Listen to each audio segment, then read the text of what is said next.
Thank you so much for joining me. If you haven't been here before, my name is Tracy, and this is a DIY upcycling channel where we take pre-owned items, mine are mainly thrifted from Goodwill and things like that, and create one-of-a-kind, whimsical, wearable art like clothes, purses, and accessories. Now, I recently got a little nudge from one of my online friends, Tammy, to make my collage angels. Well, I made and sold those. I sold for many years, and I sold lots of these. I mainly put them on flannel shirts, and I've put them on a pillow, but you can put them on a jean jacket, tote bag, t-shirt. I am going to make my own sort of upcycle thing to put it on because I want it to be sort of a jacket with an angel sort of vibe to it. But if you want to skip right to the applique, it's at this timestamp up in the corner. But I am going to start with this robe. Okay, I thrifted this chenille robe at Goodwill. Now, it's pink, but it's super dingy and pretty threadbare in some areas, but I saw hope in it. Now, I think it's really old. The maker's tag is completely faded. I can't read a thing on it, but the content, the fabric content tag says that the body of it is 100% cotton, and the pile, the chenille sort of design, is 50 poly and 50 cotton. But I am going to make my jacket out of this. So the first thing I'm going to do to it is cut 24 inches off the bottom, and I'm going to cut 8 inches off the sleeve, and I'm going to cut these belt loops off.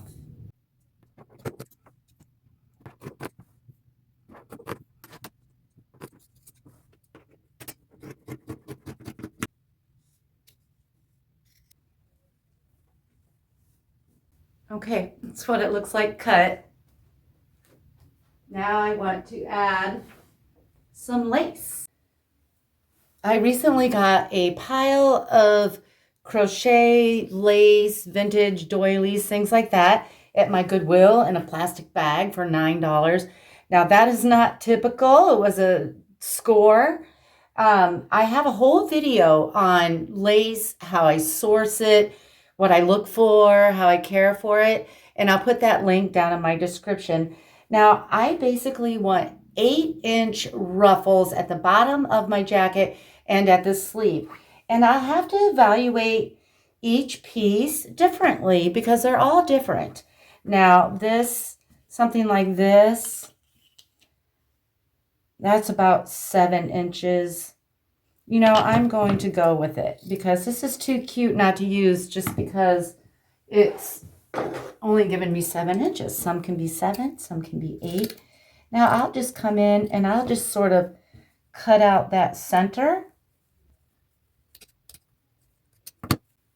And it will give me a piece that looks like this. Now I'll go to maybe something like this.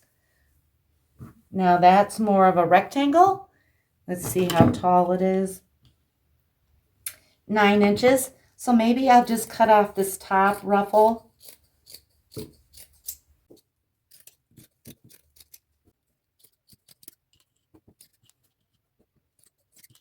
Okay, I'm starting with a pile about like this. I can always cut more if I need to, but I don't want to cut more than I need to. So now I just need to sew it onto the jacket. Okay, I will be sewing the lace on this white strip as you see it here, like this.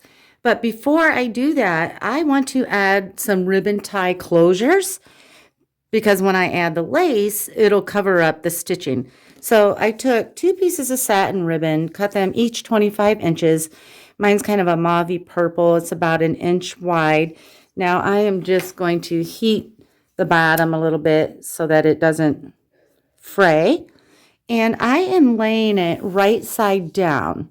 I think when I tie it, that'll let me see the pretty satin side. So I am just pinning this there.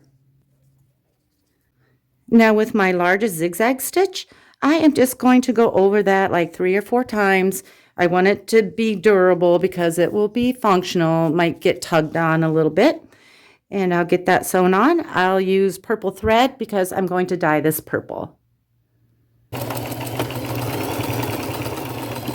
Now to sew the lace on, from here up and around to the bottom here, I'm going to sew on the outside. It becomes the inside down here, but basically 1/2 inch overlap. Now some of these rectangles I will have to pleat a little bit, but the ones that were cut from doilies, I don't have to pleat because when you open it up, look what happens. You get sort of those natural pretty waves anyway. So those can just be sewn straight across the cut line. So that's how I'll do this part. And then when I'm done with that, I'll come to the bottom and I am just going to overlap the bottom 1/2 inch. Like I did this, it'll be a little simpler. It's not as thick down here. And same way, these I won't have to pleat, but the straight rectangle ones I will. And then I'm just going to do the same thing to the sleeve, go all the way around. And when I run out of one, I will just overlap a couple inches. I am not going to sew these together and just continue sewing and overlap it when I get to where I started.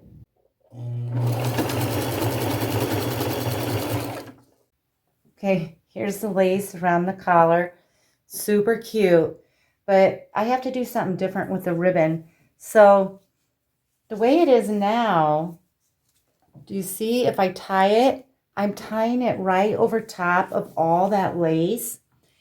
And I don't really want to do that. So I'm going to cut this ribbon off and I'm going to sew it in the same spot, but underneath so that when it's tied, all that lace is on the outside and not shoved on the inside. Okay, lace is all sewn.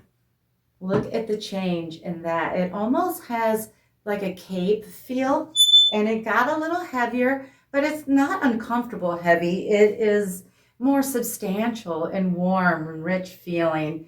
Now I'm going to answer a question that I get all the time, and won't my lace come completely unraveled in the wash? And it does not. It will fray on those cut edges, but it gives it kind of a soft look, a frayed look that I love. So this is cute as it is, but I'm going to dye it purple. So let's go do that. Now I'm dyeing in my washer. I added 1 cup of table salt, and I have Rit dye for natural fabrics, and it's just plain old purple. And I'm going to pour the whole bottle in. And then I'm going to start my washer. I'm just using a warm cycle and let that fill up for a few minutes before I put my top in, my jacket. Okay, it's filling up with water pretty fast. I threw my jacket in, and now I'm just going to let it run the entire cycle. When it's all done, I'm going to put it in the dryer on a hot setting. I feel like that heat sets the dye a little bit. And I will do a hot, soapy, empty load in my washer to clean it before I put any laundry in. Okay, so while the jacket is being dyed in the washer and dryer, I'm going to make the angel. And this is the pattern that I have, that I made. And it's 18 across at the widest point and 13.5 inches tall. And maybe you want to make your own design, but if not, I'm going to walk you through what I did here. Okay, the first thing I did was, I have packing paper. I get mine at Walmart. Wrapping paper is good for large patterns as well.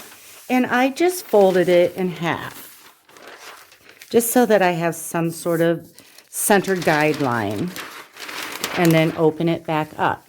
And then I took a rectangle, 5.5 inches across, 9 inches tall, folded it in half. Now I'm just going to lay this. I kind of have it sketched out to help me through this. But I kind of lay this a little bit in the center. I'm lining up the creases of the packing paper and of this paper, and I'm tracing around it. Now 4.5 inches down from the top, I made a straight line. And then I also curved this right here. This is actually her head. It's pretty square, but I don't want it completely square. And then underneath this line, I just drew a long oval for her arm. And I'm doing the same over here, only this one's flaring out a little bit. And then I'm doing a couple legs.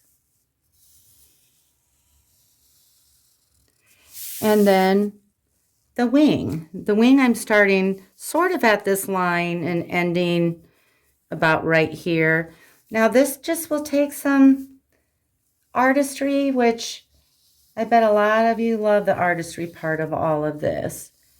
Now I only need to draw one wing because I'm going to fold this in half and cut it out. And I'm just going to cut the outline for now. I'll cut across these little corners.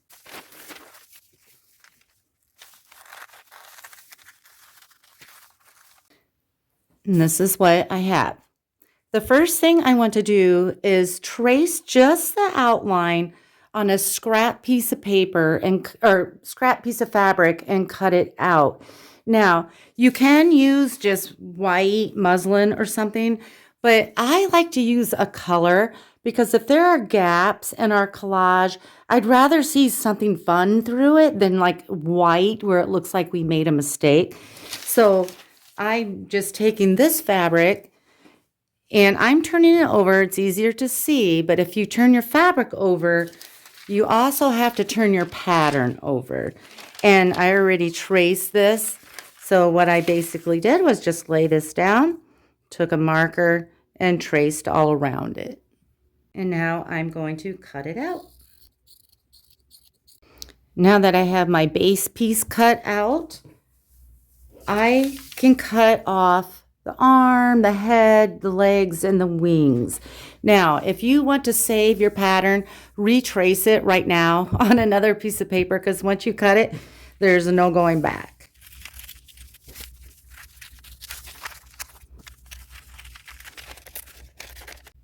Now, the body is the only piece that really got kind of messed up in that whole deal. So I'm going back to that rectangle. Remember, we came down 4.5 inches to draw that line. I came down 4.5 inches. Now I'm just going to cut across here. And I'm going to use this for the pattern of my body instead of this kind of cut up one. Now I'm just going to choose different fabrics for these different body parts and lay them on my base piece. So I have a piece of linen and I'm going to trace the head and cut it out. Now I'm going to lay it where the head goes and stick a few pins in. Now I'm going to use this sort of greenish tapestry fabric for the body.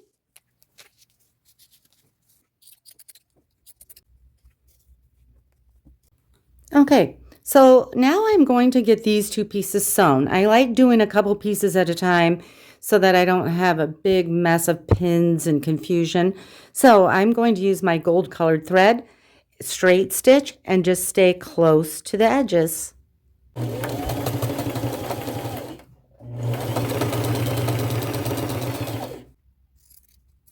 Now I'm going to do the wings, and this was a blazer. This was the right side. I actually like the wrong side better. Always look at the back sides because sometimes they give you a whole different look. Now I have this piece of tapestry from another blazer, and I'm going to do the little legs in this.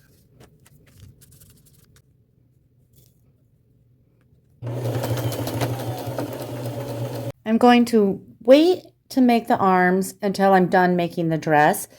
And now I just have a couple little square patches. I'm just going to pin those on, stitch around them. Okay, so now I have this pretty little piece of lace. I'm going to sew it on from wing to wing and about 1.5 inches up from the bottom.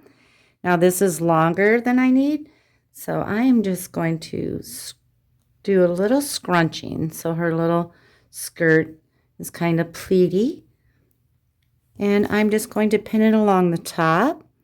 And I will just, all of this is going to be sewn with a straight stitch until I attach this to my jacket, and then it'll be a zigzag. So I'm not going to keep saying straight stitch and bore you to death, and I'm not going to take you to the machine every time either, because there's going to be a lot of running back and forth. So basically I'm pinning this on, going to sew across the top. Now I have a little piece of ivory colored lace. Now I have a piece of bed sheet, a piece of lace. I'm going to find sort of the middle, and I'm going to lay it there and just stitch across it, and then I will tie it when I'm done stitching it. Now this little piece I just sewed across the top. Now I'm going to make my bow, and I'm just making a one-sided bow, which means I will just pull one side all the way through.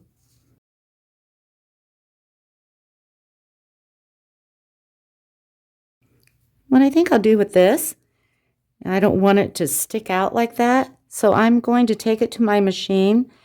I'm going to bend that down, and I'm just going to put a little stitch right there so it stays like this.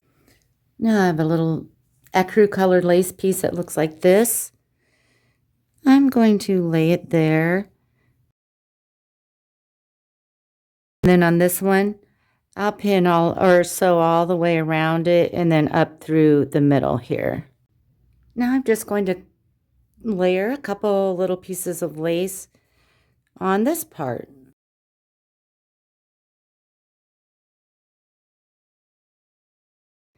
Now I'll just sew those on. I think on both of these, I am just going to stitch across the top of each. Now I have this little piece of fabric. I'm going to fold it in half and sew it right in the corner. Now I want to make the arms, and I'm just using this pinstripe denim.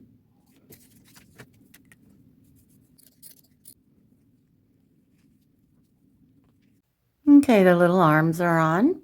Now I want to do a little necklace, and I'm using this, it says 7.3 M, that must be the size.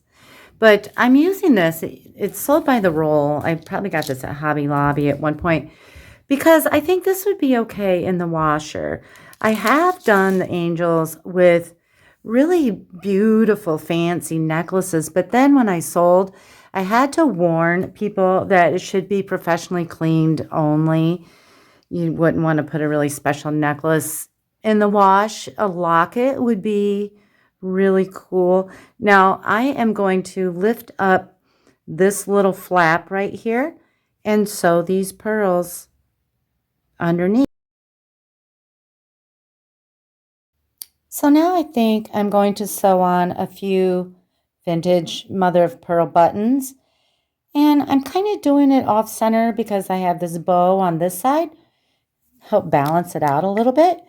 Now that's where I have 3, and I need to remove them to sew them, but I'm going to mark with a marker where I want them.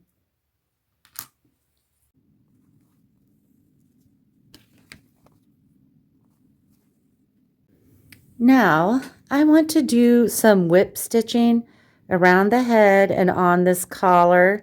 I'm using black embroidery thread, and my piece is about 3 foot long, and I tied a really long knot tail. So here's the knot, but here's the tail, because I'll use that in the back to tie it off when I get all the way around. Now I don't have this doubled. I have kind of a little tail hanging here. And I am just going to start, let's say, about right there. And I never know what size needles I have. I just have them laying around and I grab what I think will work. And I'm going to come back in real close to that. Let me bring it in closer. Okay. Because I don't want these angled around. I want them to be straight.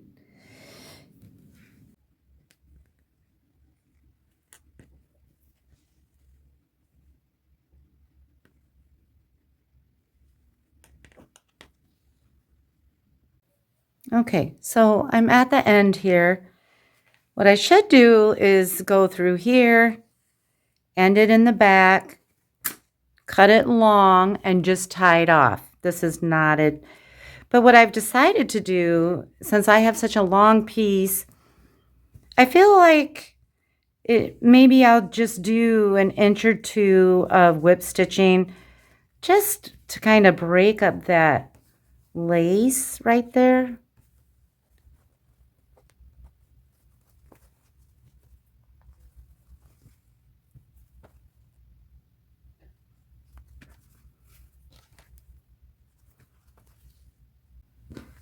There, that's all.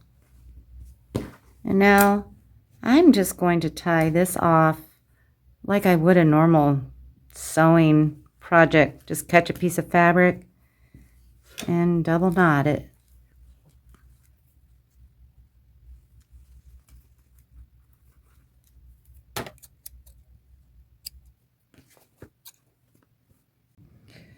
Okay, so now I want to work on the face. And the first thing I want to do is embroider two little closed eyes with eyelashes. And I'm taking a piece of tailor chalk first. I'm going about halfway down on the face. And I want them as wide set as I can fit on here. And I'm just making, because this chalk is more forgiving than a marker, and I can kind of erase it if I need to. First, kind of sketching out the eyes where I want them. And then I'm going to take a thin Sharpie, once I have it the way I want, and trace that little shape. All the embroidery that I'll do, if I try to do it over that chalk, it'll just get erased. Now I just want to draw the little eyelashes.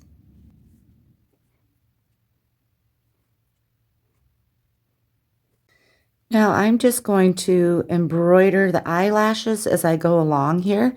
And I'm basically going to make little dashes. And then when I get to this end, I'll come back and fill in those dashes.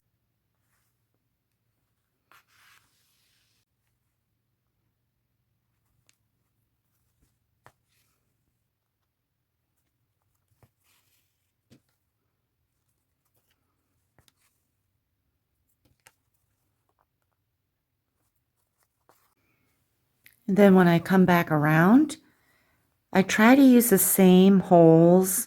Like I need to come up through here. I'm trying to use the same hole. That makes it look a lot smoother when you're all done. And now I'll just fill in those gaps all the way back. And I think it's going to work out best to do the eyelashes on my way back, I decided.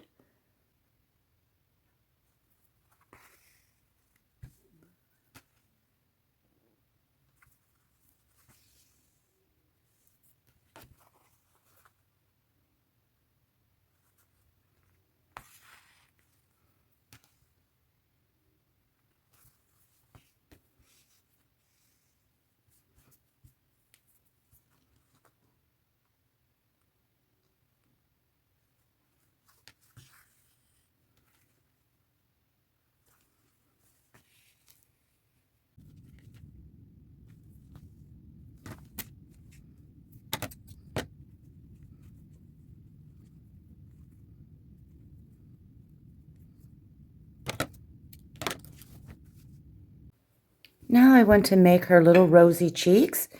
And I'm going to use this pink velvet. Now it's kind of flimsy and stretchy. So this piece I will back with medium weight fusible interfacing. And I have a piece here, and this is smooth on one side and bumpy on the other. And the bumpy side is glue dots. And if you haven't used this before, I'll just show you real quick how I do it. Okay, this is super easy. First, I'm going to lay a tea towel down to protect my ironing board. And then I'm going to take that piece of velvet and lay it down right side down. And then I'm going to take the interfacing and the bumpy glue side, I'm going to lay over top of that velvet. And now I am just going to hold a hot iron with steam on right over top of it for 12 seconds. Now I'm going to take that piece of velvet with the interfacing, turn it over, and I have a little shot glass here, and the bottom of the shot glass, I'm just going to trace twice.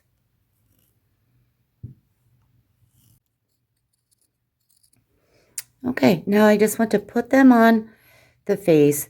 Now the tendency probably would be to put the cheeks out on the side, but I think it looks cute if you put them closer to under the eyes, center them more under the eyes. And now once I get them where I want, I am going to take my glue gun and I am just going to put a little dot of glue underneath of it so that when I sew it, it doesn't shift around, because these could kind of shift around and get off center, and then you kind of mess up your face. Okay. Now I'm just going to go to my machine, use a pink thread, straight stitch, and sew it on and stay as close to the edge as I can.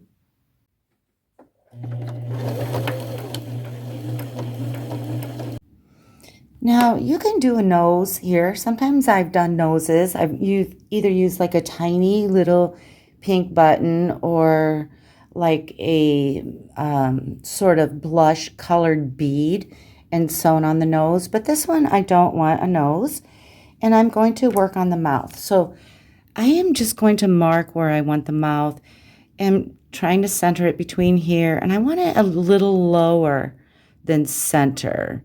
So I'll just put a little dot. That helps me when I'm fumbling around with these tiny pieces. So I have burgundy velvet, and all I'm going to do is cut off a little clump. Now, this is too tiny to try to make like a mouth shape, but if that sort of thing is important to you, you can certainly give it your best shot. And I'm going to set that there for a second. And I'm just going to take my glue gun and try to make the tiniest dot on my little black mark. Oh, I kind of went off center. Hope that doesn't show. And then I'm just going to glue that on. And then I'm going to go to my machine, and just right across the center, I'm just going to do a straight stitch with burgundy thread.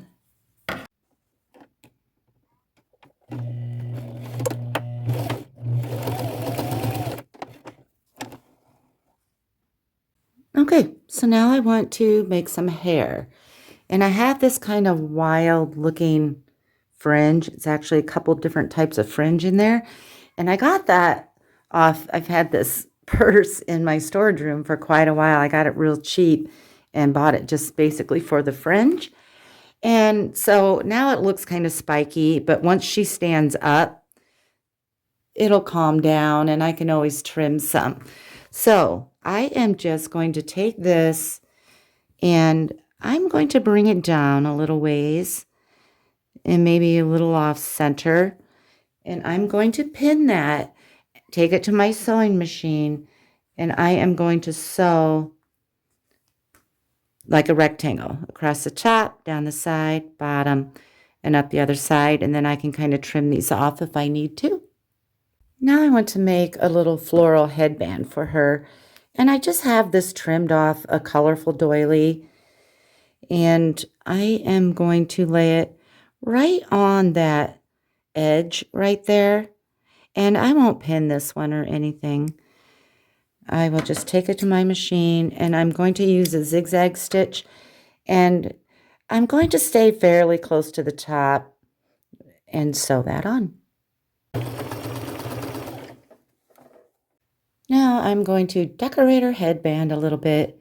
I have some flowers and leaves from a doily, and I have sort of this color one I'll put right there. Now this is just sort of a velvet flower from my stash. This one I'll have to hand sew, but these I can sew on with my machine, and I'm going to stick a pin in them, and then I'm going to just sew straight across from this end of the leaf through the flower, through there, and then I'm just going to do one stitch across this. That way they'll still have some dimension.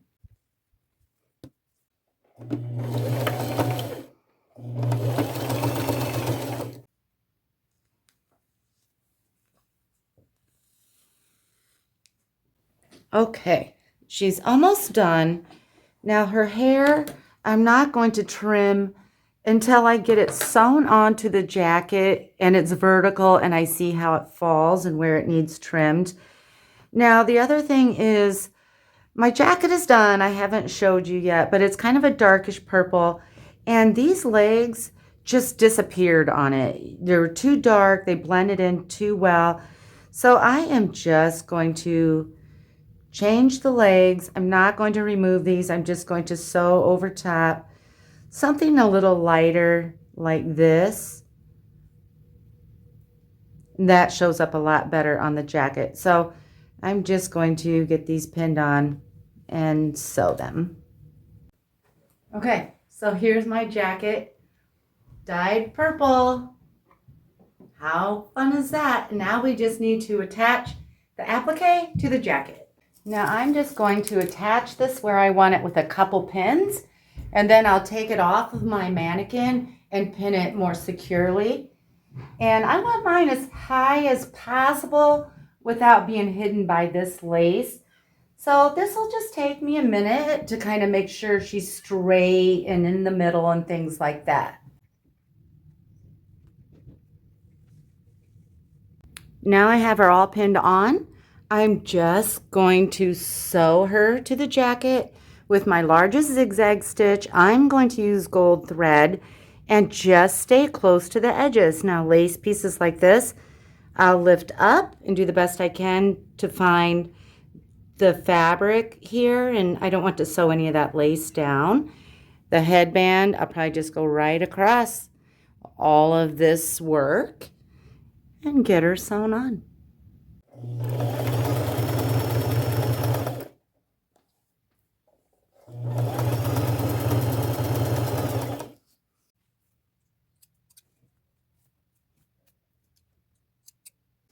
Okay, here it is all done. How fun is that? Now to launder this, what I would do is put it in my washer on a delicate or gentle cycle in cold water by itself, because you don't want that dye to bleed on anything else. And the applique in the back, it will fray around the outside of that stitching, but that's what I want. But you'll have some extra long ones you'll probably have to snip. Now, this headband, I get a lot of questions when I wear headbands. Now, this took me less than 5 minutes to make. It was some scrap lace that I had laying around after I made this. I just sewed a piece together to fit my head and then sewed some scraps on it. And I plan on doing a headband tutorial soon. This romper, unfortunately, I don't have a video on anymore. It was one that was removed because of a copyright accusation. Okay, so I'm going to bring it in a little closer and let you take a look more at the details in 1 second. But I just want to tell you, this outfit, a little out there, right? It's not for everybody, but a lot of you know I sold for many, many years.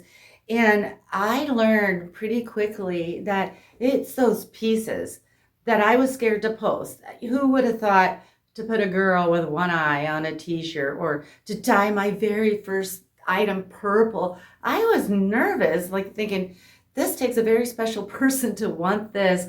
Or even collage fringe on a purse. That became sort of my signature bag. So I just want to tell you, have fun, be brave, and take chances, because that's when the magic happens. I thank you so much for watching.